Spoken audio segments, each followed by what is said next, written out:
Dear students, FAJAN's rule is very important in objective point of view, right? So you have to remember in easy method, right? In this FAJAN's rule, we have to identify the covalent character of the molecule. Covalent character of the molecule. So here you have to remember one thing: no bond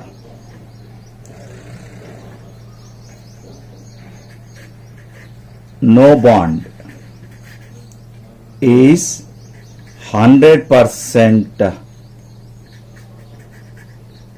ionic character. No bond is 100% ionic character.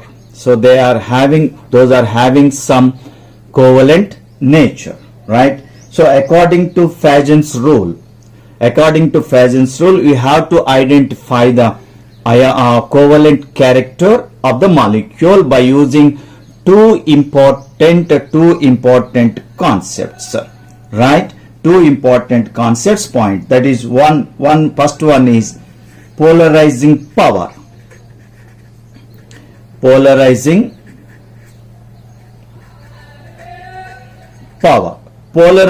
power. This term is used for only cations. It is used for only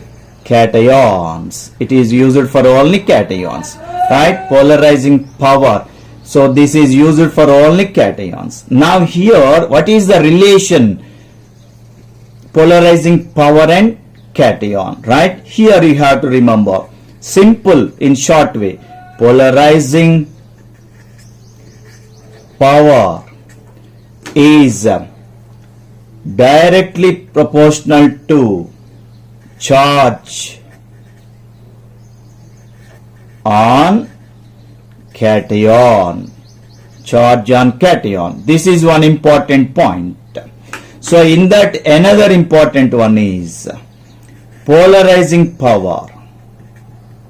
Polarizing power is inversely proportional to size of cation. By using these two important relations, we can identify the covalent nature, right? This polarizing power, the term is used for cations, right? So polarizing power directly proportional to charge on cation, right? So for example, +1, +2, +3, +4. If charge increases, polarizing power also increases. Then polarizing power increases means covalent character also increases. Now in concept of size, polarizing power is inversely proportional to size of cation. If cation size is less, then that is more covalent, that has more covalent character, right? You remember that one, right? And next one, polarizability. Another term is polarizability. So you have to remember, this term is used for only anions. For cations, we use polarizing power, and for anions we use this term polarizability. So here the relation between polarizability and size of anion and charge of anion, right? First, polarizability is also directly proportional to charge on anion. If anion charge is more, that has more covalent nature, right? Now another relation,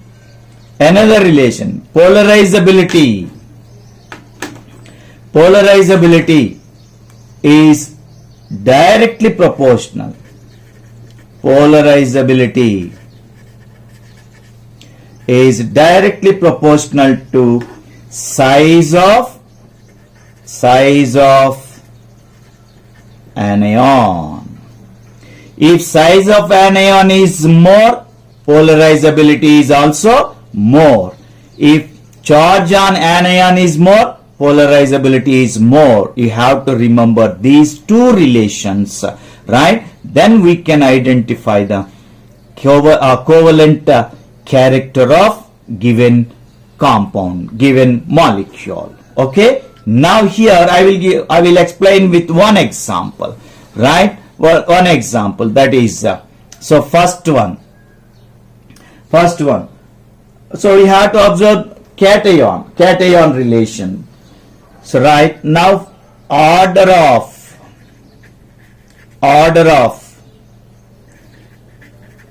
covalent character. So example, best example, NaCl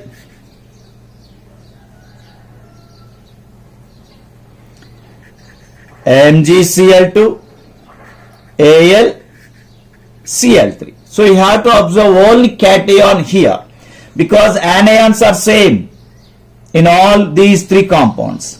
So here sodium has +1 oxidation number, right?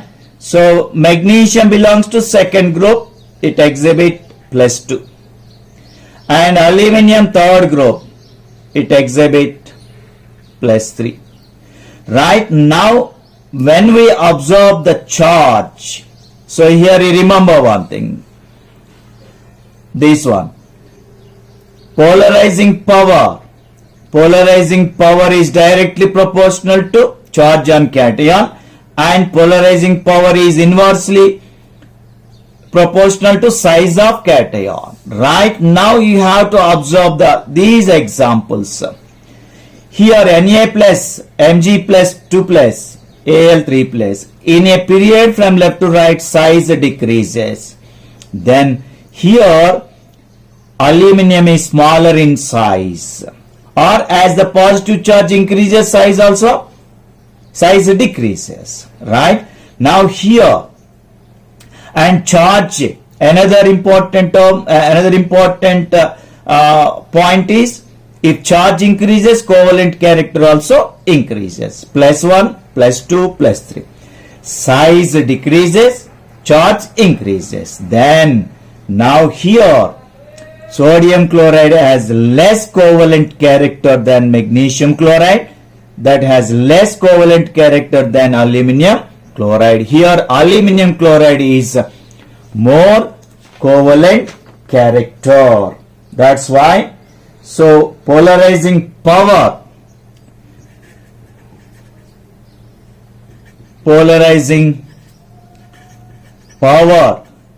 increases, covalent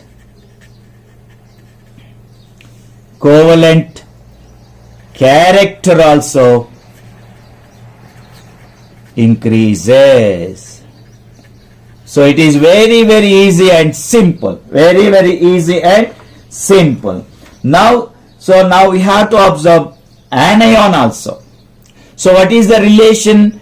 Polarizability of anion is directly proportional to charge on anion and also directly proportional to charge of anion. Right, now I will give one example. So here to explain in terms of anion,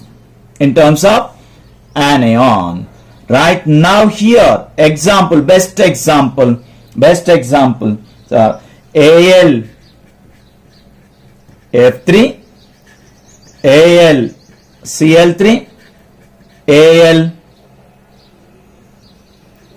Br3, and Al I3.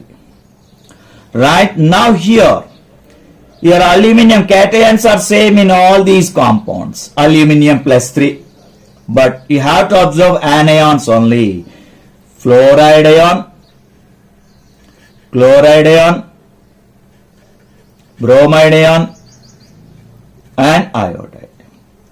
So all are having same charge, but you have to observe the size of anion. In a group from top to bottom, size increases.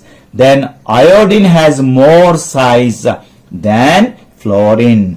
Then covalent character Al, F minus less than, Cl minus less than, Br minus less than, I minus. Now order of covalent character is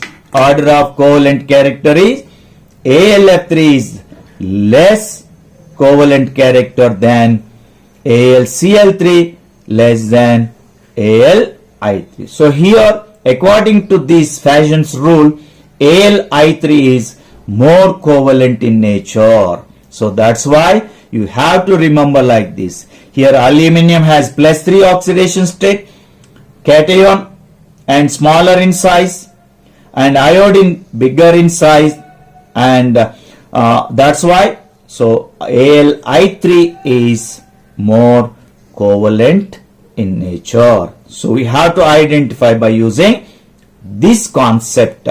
So in objective point of view, that is very, very important and easy also. Now we have another important one also. So we have two types of electronic configurations.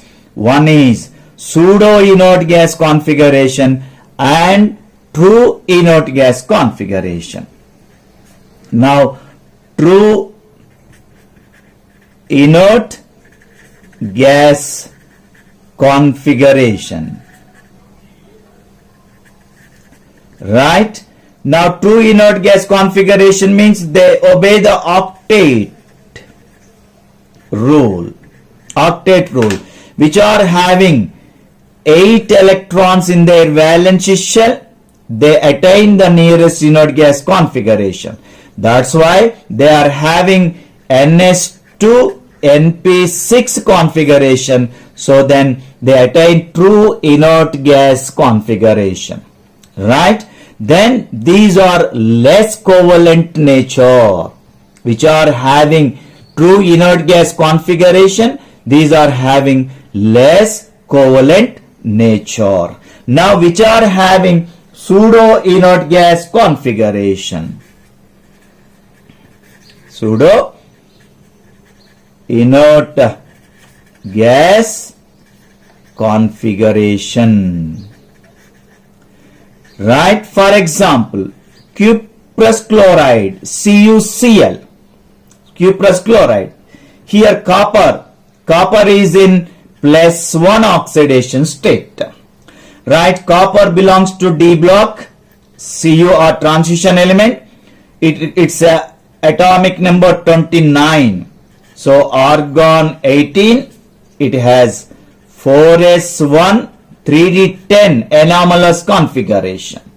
4s1 3d10 anomalous configuration. Now we have to write the full configuration: 1s2, 2s2, 2p6, 3s2, 3p6, 4s1, 3d10. This is the configuration of copper. Total 29 electrons, right? But it is the outer here when it is in Cu+1 cuprous state, it loses 1 electron from s orbital. Then it is 0. Now this 3s2, 3p6, 3d, this third orbit is treated as outer shell. Now this outer shell has 2, 6, 8 and 10, 18 electrons, but it seems to be fulfilled configuration. It has complete filled configuration. S orbital is completely filled, p orbital also completely filled, and d orbital also has completely filled electronic configuration. Completely filled electronic configuration. That's why it has inert gas, because inert gases are having completely filled configuration, right? Now here you see it is also filled, completely filled. That's why it is this configuration is nearly equal to configuration of inert gas, but inert gases are having only ns2np6 electronic configuration. ns2np6 electron, 8 electrons they are having, but here it has 18 electrons. That's why this configuration is treated as pseudo inert gas configuration. Which are having pseudo inert gas configuration, they are having more covalent character. So you have to remember these 3 points. According to FAJAN rule, we can identify the exact covalent character, right? That's why here this is very important concept. Okay, dear students, if you like this video, please subscribe for more videos like this. Thank you.